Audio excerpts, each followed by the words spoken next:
असलामुअलैकुम। एक बहुत बड़ा जिमीदार सीगा।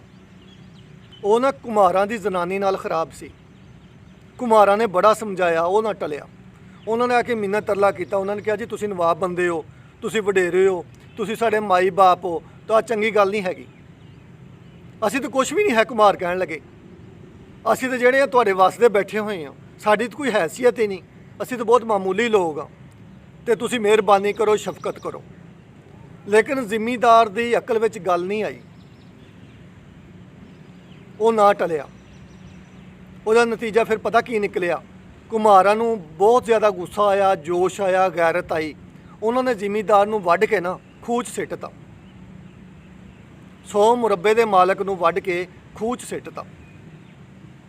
ਜਿਹੜੀ ਇੱਜ਼ਤ ਹੁੰਦੀ ਹੈ ਨਾ, ਗੈਰਤ ਹੁੰਦੀ ਆ, ਇਹ ਬੜੀ ਚੀਜ਼ ਆ।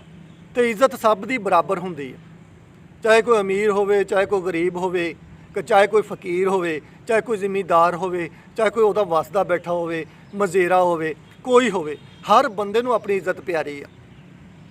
ਤੇ ਜਦੋਂ ਗੱਲ ਇੱਜ਼ਤ 'ਤੇ ਆਉਂਦੀ ਹੈ ਨਾ, ਫਿਰ ਲੋਕੀ ਜਾਨ ਦੀ ਪਰਵਾਹ ਨਹੀਂ ਕਰਦੇ।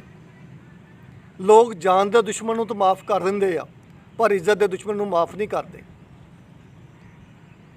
ਸਾਨੂੰ ਚਾਹੀਦਾ ਵਾ ਵੀ ਆਹ ਗੱਲ ਜਿਹੜੀ ਹੈ ਨਾ, ਅਸੀਂ ਆਪਣੇ ਬੱਚਿਆਂ ਨੂੰ, ਆਪਣੇ ਭਾਈਆਂ ਨੂੰ, ਨੌਜਵਾਨ ਨਸਲ ਨੂੰ ਸਮਝਾਈਏ, ਉਹਨਾਂ ਨੂੰ ਦਸੀਏ, ਉਹਨਾਂ ਨੂੰ ਸਮਝਾਈਏ ਕਿ ਪੁੱਤਰ ਜਿਹੜੀ ਧੀ ਹੁੰਦੀ ਆ, ਉਹ ਧੀ ਹੁੰਦੀ ਆ, ਆਪਣੀ ਭੈਣ ਸਮਝੋ ਉਹਨੂੰ।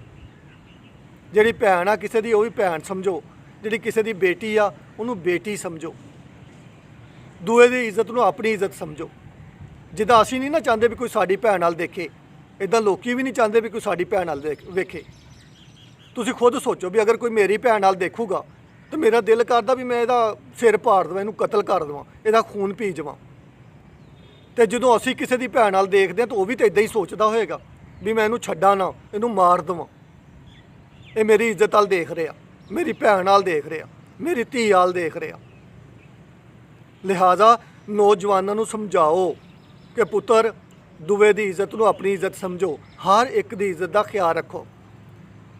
ਤੁਹਾਨੂੰ ਤਾਂ ਪਤਾ ਵਾ ਕਿ ਜਿਹੜੇ ਜ਼ਿਆਦਾ ਮਸਾਇਲ ਹੁੰਦੇ ਆ, ਜ਼ਿਆਦਾ ਝਗੜੇ ਪੈਦਾ ਹੁੰਦੇ ਆ, ਆਹ 3 ਵਜ੍ਹਾ ਤੋਂ ਹੁੰਦੇ ਆ। ਜ਼ਮੀਨ ਦਾ, ਜ਼ਰ ਦਾ ਤੇ ਜਾਨ ਦਾ ਮਸਲਾ ਹੁੰਦਾ, ਜਾਂ ਜ਼ਮੀਨ ਦੀ ਵਜ੍ਹਾ ਤੋਂ ਕਤਲੋਗਾਰਤ ਹੁੰਦੀ ਆ, ਜਾਂ ਮਾਲੋ ਦੌਲਤ ਦੀ ਵਜ੍ਹਾ ਤੋਂ ਕਤਲੋਗਾਰਤ ਹੁੰਦੀ ਆ, ਜਾਂ ਜਾਨ ਦੀ, ਔਰਤ ਦੀ ਵਜ੍ਹਾ ਤੋਂ ਕਤਲੋਗਾਰਤ ਹੁੰਦੀ ਆ। ਤੇ ਸ਼ਊਰ ਦੀ ਜ਼ਰੂਰਤ ਆ, ਸਮਝਣ ਦੀ ਜ਼ਰੂਰਤ ਆ। ਉਮੀਦ ਆ ਗੱਲ ਸਾਰਿਆਂ ਦੀ ਸਮਝ 'ਚ ਆ ਗਈ ਹੋਣੀ ਆ।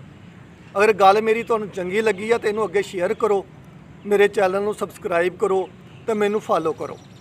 ਚੰਗੀ ਗੱਲ ਨੂੰ ਹਮੇਸ਼ਾ ਅੱਗੇ ਤੋਰ ਦਿਆ ਕਰੋ, ਆਪਣੇ ਤੱਕ ਨਾ ਰੋਕ ਕੇ ਰੱਖਿਆ ਕਰੋ। ਅੱਲਾਹ ਤਾਲਾ ਤੁਹਾਡਾ ਤੇ ਮੇਰਾ ਹਾਮੀ ਨਾਸਰ ਹੋਵੇ। ਹੱਸਦੇ ਰਹੋ, ਵਸਦੇ ਰਹੋ, ਰੱਬ ਰਾਖਾ।